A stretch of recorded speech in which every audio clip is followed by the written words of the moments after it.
Message एक मैं record करवाने के लिए आया हूँ क्योंकि ये सिर्फ और सिर्फ इस फितने के खिलाफ मेरी लड़ाई नहीं है जो कि इस वक्त मैं उसके साथ लड़ रहा हूँ, बल्कि ये पूरे पाकिस्तान की लड़ाई है। क्योंकि इस वक्त इसराइल का नंबर दूसरा हुआ हुआ है और इस बंदे का नंबर पहला हुआ हुआ है गालियाँ खाने में। अच्छा जी, पब्लिक सर्विस मैसेज मैं इसलिए कह रहा हूँ क्योंकि इस बंदे में जरा भी तमीज नहीं है कि ये किससे किस तरह बात कर रहा है, इसको औरतों के साथ किस तरह से मुखातिब होना चाहिए। ये औरतों को कहता है कि मैं आपको ठुड्डे मारूंगा, ये औरतों को कहता है कि अगर आपकी दम है तो आप मुझे रोक कर दिखाएं। ये अल्फाज बोलते हुए मेरा खुदा गवाह है कि मैं बहुत शर्मिंदा फील कर रहा हूँ, क्योंकि आज तक मेरे चैनल पर मैंने इस तरह के अल्फाज कभी भी इस्तेमाल नहीं किए, ना ही कभी किसी के इस तरह के अल्फाज मैंने रिपीट किए हैं। बट दिस टाइम ये बात मैं स्पेशली इसलिए अपने चैनल पर कर रहा हूँ और तुम सब लोगों को बता रहा हूँ ताकि इस फितने के खिलाफ हम सब लोग मिलकर जिस तरह से काम कर रहे हैं इस तरह से अपने काम को जारी रखें जब तक ये फितना बंद ना हो जाए।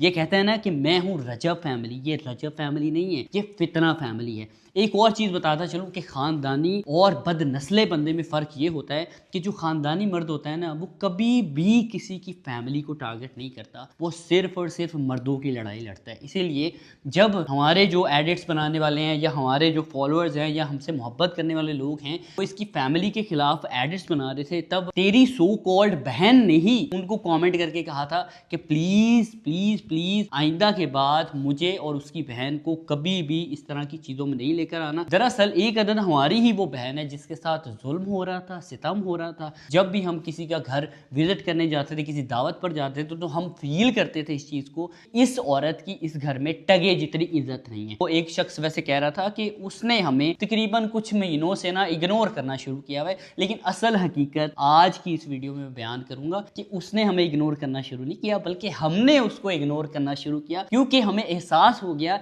कि जिसके साथ हम रिश्ता निभा रहे हैं उसकी तो इतनी औकात ही नहीं है, वो तो इतने कैलिबर का मालिक ही नहीं है, वो तो इतना गंदा इतना बदबख्त है कि जिन सब्सक्राइबर्स को वो अपनी फैमिली बोलता है वो पैसों के लिए उनके इमोशंस को उनको किसी भी तरह से बेच सकता है। फिर मैंने सोचा कि इससे ना मुझे किनारा कशी कर लेनी चाहिए क्योंकि ये फितना है। अब मैं इसको फितना क्यों बोल रहा हूँ, क्योंकि कभी ये मजहब की तौहीन करता है, कभी ये शिया सुन्नी इख्तलाफ पैदा करता है, कभी ये किसी की लड़ाई करवाता है। तुम लोग यकीन मानो, तुम लोग मेरी इस बात के साथ ना 100% मुत्तफिक होगे कि जब से ये बंदा सोशल मीडिया पर आया तब से बिल्कुल सुकून नहीं है। यार क्या सारे के सारे कंटेंट क्रिएटर ही बुरे हैं, सिर्फ और सिर्फ ये शख्स ही अच्छा है? ऐसा बिल्कुल नहीं है, बल्कि ये शख्स ही सिर्फ एक ऐसा फितना है जो जिसके साथ बैठता है उसी को काटता है, ये जहां पर खाता है वहां पर ही मूत देता है। वंस अगेन क्लियर करता चलूं कि फितना फैमिली मैं इसके चैनल को और इसको कह रहा हूं, ठीक है, और मैं किसी ऑडियंस को मुखातिब नहीं कर रहा फितना कहकर, क्योंकि उनका बेचारों का कोई कसूर नहीं है। वो 15-15 16-16 12-12 साल के बच्चे हैं जिनको अभी शऊर नहीं है कि उनको ये पहचान हो सके कि गलत कौन है और सही कौन है। ये सिर्फ और सिर्फ अपनी बदमाशियों का कल्चर दिखाकर और अपने घर की खवातीन को इंसल्ट करके बताना और सिखाना उन बच्चों को ये चाह रहा है कि मर्द असल में इस तरह का होता है, लेकिन मर्द असल में इस तरह का नहीं होता। मर्द बहुत पोलाइट होता है। मर्द अपनी बीवी, अपने बच्चों, अपने वालिदैन, अपने बहन भाई, अपने दोस्तों की इज्जत करता है और उनसे इज्जत करवाता भी है, ना कि उनके साथ बने हुए अपने तमाशों को सोशल मीडिया पर दिखाता है। और मुझे बहुत से लोगों ने कहा कि आप किसके साथ लड़ रहे हो, इस बंदे ने तो अपनी बीवी की इज्जत तक नहीं की तो ये आपकी कहाँ इज्जत करेगा। लेकिन इस फितने को इतना इल्म नहीं है कि जो लोग तुम्हें ला सकते हैं ना सोशल मीडिया पर या दूसरे कंटेंट क्रिएटर से मिलवा सकते हैं, तो वो लोग आपकी इस फितना फैमिली को खत्म करने के लिए एक नई जंग का आगाज भी कर सकते। तो ये बंदा हमारे जी घर आता है, तकरीबन 2023 की ये बात है। 2023 में मेरी वाइफ चूंकि करते थे पॉडकास्ट, वो पॉडकास्ट के दौरान मेरी वाइफ ने मेरे से मशवरा लिया कि यार ये एक यूट्यूबर है, क्या इसको मैं अपने पॉडकास्ट में बुला लूँ। मैं अपनी वाइफ को कहता हूँ अगर ये अच्छा है, ठीक है, डिसेंट है तो इसको बुला लो, ठीक है। तो मेरी वाइफ जब इसको मैसेज करने के लिए जाती है, अब तेरी औकात दिखाता हूँ कि तेरी औकात कितनी है कि तूने 2021 का हमें मैसेज किया हुआ था, माशाल्लाह नाइस कपल ये वो, और हमने तेरा मैसेज ही 2023 में देखा था। ये तेरी औकात है, मतलब तू कुछ भी नहीं था, तू कुछ भी नहीं था, तू ना सिफर था, सिफर, ठीक है। फिर उसके बाद ये शख्स जब मेरी वाइफ इसको मैसेज करती है, इसको मेरी वाइफ बोलती है कि आप कल क्या हमारे पॉडकास्ट पर आ सकते हो, ये शख्स आ जाता है और साथ में हमारी माँ जी भी आती हैं। फिर उसके बाद इनका पॉडकास्ट होता है। पॉडकास्ट रिकॉर्ड करने के बाद माँ जी और भट्टी साहब हमें कहते हैं कि हम एजल को बहुत देखते हैं, एजल से बहुत मोहब्बत करते हैं, उसको तो हम स्क्रीन में ही पपियां जपियां कर रहे होते हैं, उससे मगर मिलवा देना तो क्या ही बात हो जाएगी। अब हम अपना पॉडकास्ट ना अपने अपार्टमेंट पर करते थे, घर में नहीं हम करते थे। तो एजल घर पर थी, तो हमने कहा एजल तो घर पर है, तो आप फिर यही है कि अगर आप एजल से मिलना चाहते हैं तो हम घर चले जाते हैं। तो हम घर आ जाते हैं, एजल से मिलवाते हैं, इनकी खातर तवाज़ो करते हैं, चाय पानी पूछते हैं। फिर उसके बाद इस बंदे को मैं बहुत कुछ सिखाता हूँ। मैं इसके टीचर के तौर पर, एक अच्छे ब्रदर के तौर पर इसको बहुत सी चीजें समझाता हूँ, बताता हूँ। आज ये जो कह रहा है ना कि मैं किसी की सपोर्ट से नहीं आया, मैंने तो अपने दम पर ये फैमिली खड़ी की है, और मेरी जान तेरे च इन्ना दम ही नहीं सी कि तू साडे ना मिल भी पांदा। ठीक है, ये शख्स खुद ही मेरी वाइफ को अपनी बहन बनाता है, फिर मेरी जो बेटी है उसको अपनी भांजी बनाता है, हमारा रेगुलर हाल चाल पूछता है, हमारे घर आता है, ईदें लेकर आता है, शबरातें लेकर आता है। जैसे कि एक भाई को अपनी बहन का हक अदा करना चाहिए, उस तरह से ये हमारे साथ चलता है, और हम भी इसके साथ वैसे ही चलते हैं जैसे हमें चलना चाहिए अपने एक भाई के साथ, बिल्कुल साफ सुथरे होकर। जैसे हम अपने लिए सोचते हैं वैसे ही हम इसके लिए भी सोचते थे। जिस बंदे को इसने अभी काटा है, जिस बंदे को गाली दी है, उन लोगों से हम ही इसको मिलवाने वाले थे, ताकि इसका भी पता चले कि ये भी कोई यूट्यूबर एग्जिस्ट करता है। चाहे तब ये छोटा था, लेकिन है ये अभी भी छोटा। पिछले दिनों में सोशल मीडिया पर देख रहा था कि ये अपनी वाइफ को कह रहा होता है कि इनकी तो शादी भी मैंने खुद कोलैब कर करके करवाई है, इनके पास तो पैसे ही नहीं थे। ओ मेरी जान, तेरी इतनी औकात ही नहीं थी कि तू अपनी शादी भी कर सकता। तेरी शादी के कपड़े, वाइफ का मेकअप, तेरी वाइफ के कपड़े, ये सारी की सारी चीजें हमने तुझे कोलैब में दिलवाई थी, और तुझे पैसे भी दिलवाए थे। 16 लाख रुपया एक जगह से हमने तुझे दिलवाया था, और तरले कर करके दिलवाया था कि यार ये एक यूट्यूबर एग्जिस्ट करता है, प्लीज इसके साथ कोलैब कर लो, इसको इस वक्त पैसों की जरूरत है, इसकी शादी है। खासकर तेरा जब निकाह भी था ना, तब भी मेरी वाइफ का ये वॉइस नोट पहले तुम लोग सुनो। अस्सलाम वालेकुम बुशरा, क्या हाल है? ठीक हो? अच्छा यार, एक वो है रजब फैमिली व्लॉग वाला, देखो ज़रा, उसका भी निकाह है और उससे पहले उसने उपटन करना है, तो देख ले तूने उसके साथ कोई सीन करना है, क्योंकि उसकी माशाल्लाह आजकल व्यूअरशिप बहुत अच्छी आ रही है।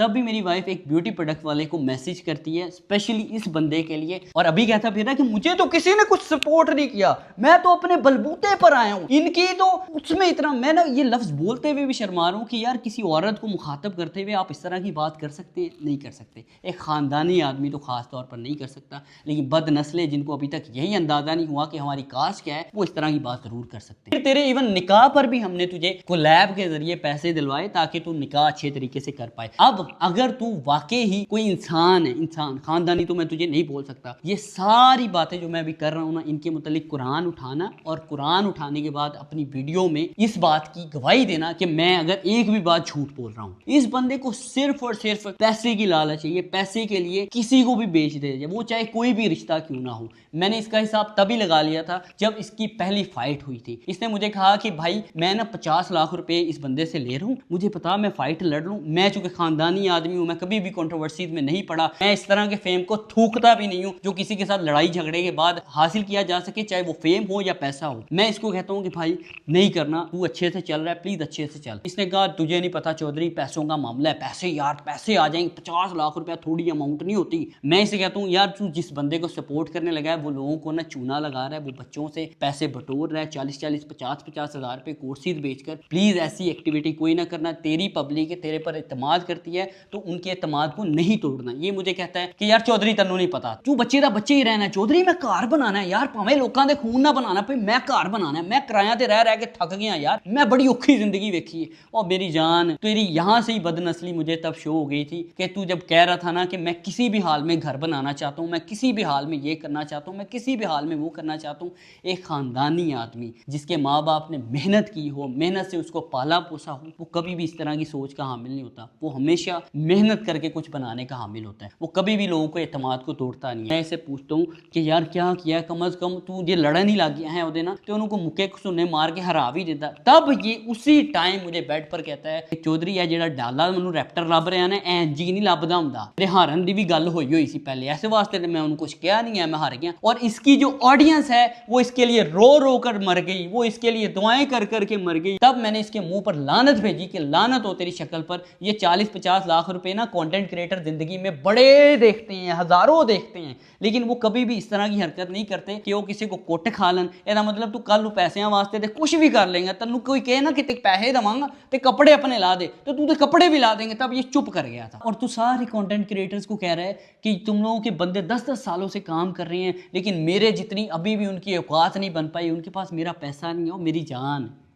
2016 की बात तुझे याद करवा दूं, मेरे और तेरे मिलने से भी 6 से 7 साल पहले की, कि तू इधर ही जिस सोसाइटी में मैं रहता हूँ ना, इसी के सफारी ब्लॉक में अपना सर फटवा के गया था। जिस सर के बारे में तू अपने सब्सक्राइबर्स को बोलता है ना कि मेरा सर फटा था, मुझे वो बंदे मिल जाए ना तो मैं उनको छोड़ूंगा नहीं। देख कितनी पुरानी तेरी स्टोरी मैं अभी तेरे सामने ले आया हूँ, और मैं इस बात को पूरा करना नहीं चाहता। अभी सारी की सारी बात का मुझे इल्म है, क्योंकि मावा भैन सारिया साझियाँ होंदियां ने। जब तेरा सर फटा था ना, उस 2016 में मैं अपने घर मर्सिडीज लेकर घूमता था। मैं कोई ललियां छलियां का बाल नहीं है। मेरे घर वाले ऑलरेडी अल्लाह के शुक्र से, अल्लाह के करम से बने हुए थे, इसीलिए कभी भी उन्होंने मुझे पैसे की लालच करने को नहीं कहा कि पुत्र पैसों की लालच कर, ते पैसे वास्ते कुछ भी कर दी, अपना ईमान बेच दी, अपना दीन बेच दी, अपनी मारे खा ली। तुम लोग तो यहाँ तक गिर चुके हो कि वो तेरा दोस्त, वो क्या बोलते हैं, पिंकी, कपड़े तक तुम लोगों ने अपने उतार दिए हैं, और अपनी ये वाली वीडियोस भी तुम लोगों ने सोशल मीडिया पर डाल दी हैं, सिर्फ और सिर्फ पैसे और फेम की लालच। यार बड़ा पैसा पैसा करता है यार,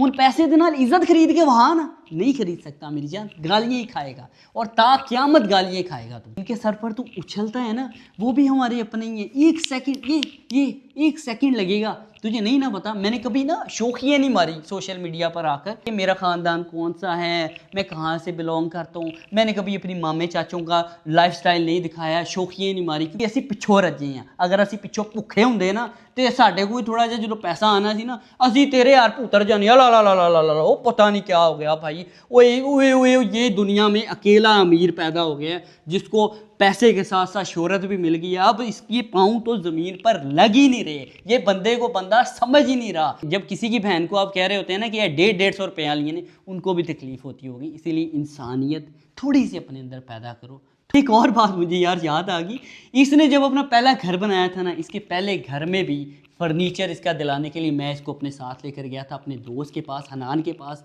वहाँ पर मैंने इसको फर्नीचर दिलाया, हनान के आगे हाथ जोड़े कि प्लीज़ इसको थोड़ी बहुत रियायत कर दे, इसके साथ थोड़ा बहुत कोलैब कर ले, थोड़े बहुत ये तुझे पैसे दे देता है तो इसको फर्नीचर दे दे इसके नए घर का। तो हनान ने मेरे कहने पर तुझे तेरे नए घर का फर्नीचर दिया। फिर उसके बाद जब तूने दूसरा घर जहाँ पर अभी आप रहते हैं, बादशाह सलामत का महल, उस घर में भी जब तूने वो घर बनाया तो तब तुझे फर्नीचर की ज़रूरत थी, तो तू सीधा हनान के पास चला गया था। हनान ने तुझे कहा कि भाई मैं तुझे नहीं जानता ना, मैं तुझे ऐसे फर्नीचर दूंगा, जा जुल्करनैन को अपने साथ लेकर आ, फिर मैं तुझे फर्नीचर दे दूंगा। फिर तूने मुझे कॉल की तो मैंने तुझे कहा कि ठीक है भाई चलते हैं, 2-3 दिन तक प्लान करते हैं। फिर मैं तेरे साथ गया, जाकर मैंने तुझे फर्नीचर हनान से दिलवाया। तब तू फिर हनान से खुद ही डील करने की कोशिश कर रहा था, तो हनान ने तेरा मुंह रोक दिया था कि चुप कर जा, जुल्करनैन जो कहेगा वो करूंगा, उसके अलावा कुछ नहीं करूंगा। देख जिस फर्नीचर पर तू सो रहा है ना, वो भी तुझे मैं ही अपने साथ लेकर गया था और दिलवा कर लाया था। अगर तू भूल गया ना इस बात को तो टेंशन नहीं ले, सीसीटीवी फुटेज निकाल लूँगा। और वैसे भी हमारी बहन गज़ल भी साथ थी, उनसे पूछ लेना कि यही बातें हुई थी ना, इसी तरह से हम फर्नीचर लेकर आए थे ना, हमारे बगैर तो तुझे कोई फर्नीचर नहीं दे रहा था मेरी जान, क्योंकि तेरा स्टैंडर्ड इतना लो है। लोग तुझे पहचान चुके थे कि तू कितना गिरा हुआ है। तू कहता है मैं सबसे महंगा यूट्यूबर हूँ, तू सबसे सस्ता यूट्यूबर है। मेरे दोस्त इतने मेरे साथ सिंसेयर हैं कि क्या बताऊँ। और मेरी जान तू हमारे तरले करता था कि मेरे दोस्तों के पॉडकास्ट कर लूँ, इसके भी प्रूफ दिखा सकता हूँ। मैं यहाँ पर जो भी बात कर रहा हूँ विद प्रूफ कर रहा हूँ, मेरे पास एक चीज़ का प्रूफ पड़ा हुआ है। और तूने हमें क्या इग्नोर करना है, ये इग्नोरेंस बस बाद में आता हूँ, दोस्तों की पहले बात बता देता हूँ। तू कितना सगा है अपने दोस्तों के साथ, और तेरे दोस्त तेरे साथ कितने सगे हैं कि तेरे दोस्त जो अभी रिसेंट ब्लॉग में जिसमें तू औरतों के लिए बुरे अल्फाज यूज़ कर रहा था ना, उसी रिसेंट ब्लॉग में तेरा एक दोस्त बैठा हुआ था जो कह रहा था कि रजब भाई तू बड़ी जल्दी किसी पर एतमाद कर लेते हैं। वो तेरा दोस्त और एक और तेरा दोस्त, उसी का ही पुराना दोस्त, ठीक है, खुद ही समझ जाओ, कमेंट सेक्शन में बताना भी मुझे कि किसकी मैं बात कर रहा हूँ। वो मेरे पास आकर बैठे हुए थे और तेरी इतनी इतनी बातें वो मुझे बता कर गए थे। तुझे मैं यहाँ पर अगर सुनानी शुरू करूँ ना तो तन्नू भी पता लग जाए कि किन्ने हो तेरे सगे ने, और उसके बाद तेरी अगर बातें मैंने उनको अभी यहाँ इसी प्लेटफॉर्म के जरिए सुना दी ना तो उनको भी पता चल जाएगा कि तू उनका कितना सगा है, क्योंकि तूने भी मेरे साथ उनके मुतालिक बातें की हुई हैं। तेरे दोस्त आकर जब मुझे बताते थे ना कि ये तो हमें यूट्यूब का व्लॉग नहीं करने देता, क्यों? क्योंकि इसको लगता है कि अगर हम व्लॉग करेंगे तो इसके व्यूज़ कम हो जाएंगे, ये भी पैसा कमा लेंगे, ये मेरे बराबर आ जाएंगे। तो ये नहायत ही घटिया और लालची आदमी है, हमें सिर्फ और सिर्फ अपना गुलाम बनाकर रखना चाहता है, ये हमें आगे बढ़ता हुआ नहीं देखना चाहता। ये तेरे दोस्तों के अल्फाज हैं। अगर कहेगा तो साथ में एक और अदद बंदा भी बैठा हुआ था, उसको भी यहाँ ले आऊँगा, उसको भी बिठाकर उसकी गवाही डालूंगा। और अगर फिर भी मैं तुझे झूठा लगता हूँ तो अपने दोस्तों से कुरान उठवा लेना और उनसे पूछना कि क्या तुम लोगों ने ये बातें जुल्करनैन के साथ की थी या नहीं की थी। इग्नोरेंस रह गई यार। अभी जब मेरी वाइफ का बर्थडे था ना, ये पिछले से पिछले साल की बात कर रहा हूँ, तब मैंने तुझे अपनी वाइफ की बर्थडे पर नहीं बुलाया था। तू कह रहा था ना कि वो छोटे छोटे इवेंट करते हैं, मुझे इनके स्टैंडर्ड का पता चल गया था, इसीलिए मैंने कहा कि यार अब इनसे मुझे रिश्ता ही तोड़ना पड़ेगा, क्योंकि मैं इनके छोटे छोटे इवेंट नहीं अटेंड कर सकता। मेरी जान तेरी औकात ही नहीं है कि तू हमारे इवेंट ना अटेंड करता, हम तुझे बुलाते ही नहीं है। सही है, इतनी तेरी औकात है। पिछले 1-1.5 साल से हमने तुझे इग्नोर करना शुरू किया हुआ, जब से हमें पता चल गया कि तू फितना फैमिली है।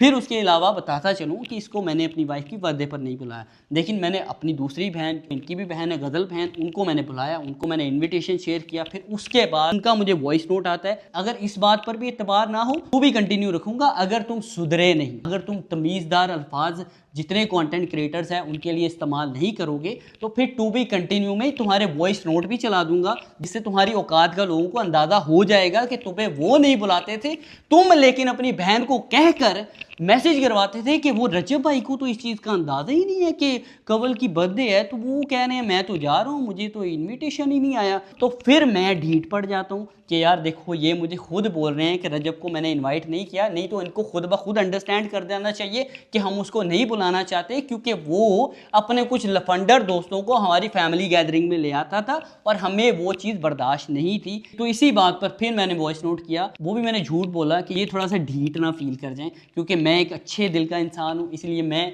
कभी भी किसी अपने को ढीठ फील नहीं करवाता। अच्छा जी, फिर मैं उनको मैसेज करता हूँ, नहीं मैंने तो रजब को मैसेज किया है, शायद वो उसको सेंड नहीं हुआ मैसेज। फिर मैं उसी टाइम में रजब को इनविटेशन भेजता हूँ और वो फिर से वही काम करता है, कुछ 3 से 4 बिन बुलाए मेहमानों को अपने साथ ले आता है। वो बैठते हैं, वो खाते हैं, वो पीते हैं, वो नखरे दिखाते हैं आपको बिला वजह के। थोड़ी सी बोता पाइए ना तो फिर बंदा इंदे नखरे बखानता है, वो नखरे दिखाते हैं, मैं उनके नखरों को बर्दाश्त करता हूँ। लेकिन मैं उस टाइम पर ये ज़रूर समझ लेता हूँ कि जुल्करनैन ये तेरे स्टैंडर्ड के बिल्कुल नहीं है, तू इनको जल्दी जल्दी से फारग करा, क्योंकि इनके साथ तेरा गुजारा नहीं चल पाएगा। क्योंकि बहुत महान बनते हैं ना, उनकी हकीकत थोड़ी बहुत अभी मैंने तुम लोगों को बताई है। ये जो साथ में इसके पिंकी घूम रहा होता है ना, ये पिंकी भी जब पहले दिन आया था ना तो तब ये हमारे साथ फ़ोटोज़ लेने को तरस रहा होता था कि जब भी रजब फ्री हो तभी जल्दी मेरी बस फ़ोटो बना दे, इनके साथ मेरी बस फ़ोटो बना दे। इतनी औकात थी मेरी जान तुम्हारी। बस इंसान को अपनी औकात नहीं भूलनी चाहिए, किसी को कोई बात करने से पहले अपने गिरेबान में झांक लेना चाहिए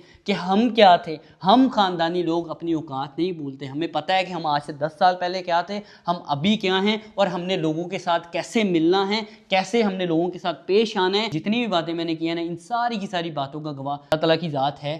मैंने बिल्कुल भी एक अदद बात भी झूठ नहीं की। अगर मैं झूठा और मक्कार हूँ तो मैं इसी टाइम इसी जगह पर गर्क हो जाऊँ।